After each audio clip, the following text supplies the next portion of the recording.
I have a lot of memories of the third grade year, specifically. You know, we did a lot of bowling. There were a couple of bowling leagues that we were in, and it seems like if we weren't at the, bowling for the bowling league, we were just bowling or bowling out in the garage. A lot of bowling going on. Let's watch his footwork. The bowling actually got started a few years earlier when DJ would come to visit from New Mexico, and I'd purchased a set of these little plastic bowling pins for him, and we'd set them up in the kitchen. All right, what a shot. It's a good thing I lived on the ground floor. But then a few years later, between DJ's second grade and third grade years, Mona decided to move back to Oregon. Due to a sequence of complicating circumstances, DJ ended up staying with me for the entire school year. Well, we're ready to see what you can do. By that time, I'd moved to a house in Arlington, Texas. And I don't know, what Dad, how it came about in his mind, but he decided he was going to build a bowling alley in the garage. Now, when I was little, I'd bowl in the basement. So my dad built me this really cool backstop. Then the father of a buddy of mine named John Nobles built for John a wooden lane in his basement, but no backstop.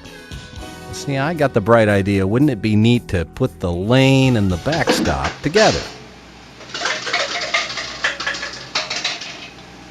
Boy, he gets a lot of action. If we weren't out running plays, playing football or playing street football, Dad would open up the garage door, and he must have had 30 real bowling balls laying there.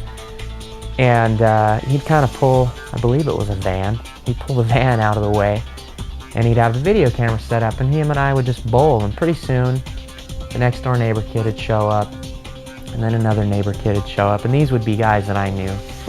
I remember a kid named Dustin. I remember a kid with the last name Reynolds that I hung out with.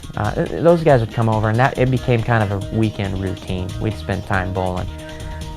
And I don't know if word was just spreading up the street or I don't know what happened, but pretty soon those weekends would turn into, instead of 4 or 5 of my buddies out there bowling with everybody, had a popsicle in their hand, pretty soon there just would be kids everywhere. And I remember a couple times looking around thinking, I don't even know half of these kids. I remember there was a little girl that had this like Tina Turner hairdo. May seem to you that I'm acting confused when you're close to me. It was a really, really incredible time when you look back on it, because we had a very small neighborhood and everybody knew everybody and all the kids hung out together, and the bowling lane kind of ended up being a focal point. Well, there was low scores last time, but this time they're higher than cred. Although I'd never built anything before in my life, that bowling lane gave DJ and I so much time to spend together and have fun that it was well worth the effort. And of course we went to the real bowling alley too. I remember he joined a bantam league. Now, kids were supposed to be 9 years old to be in the bantam leagues. DJ was 8, and they had pee-wee leagues for the 8 and under set. But DJ was in the bantam league, and doggone it if he didn't get the high game in the league. I think he shot 183 that year. That's pretty amazing. Bowling is what Dad did, and you don't, when you're a kid, you don't ask questions about why are you doing it. It's just, you go and you have fun doing it. And I remember I'd watch Dad bowl and I would think, oh my gosh, he's the best bowler in the world. Watch what he does. And I remember at the time as a kid just thinking, I just want to be as good as Dad is. That spring, the pros came to town for the Quaker State Open at Forum Bowl. DJ and I got separated once at the bowling center, and he went and sat down next to Earl Anthony, who more or less babysat him until I showed up.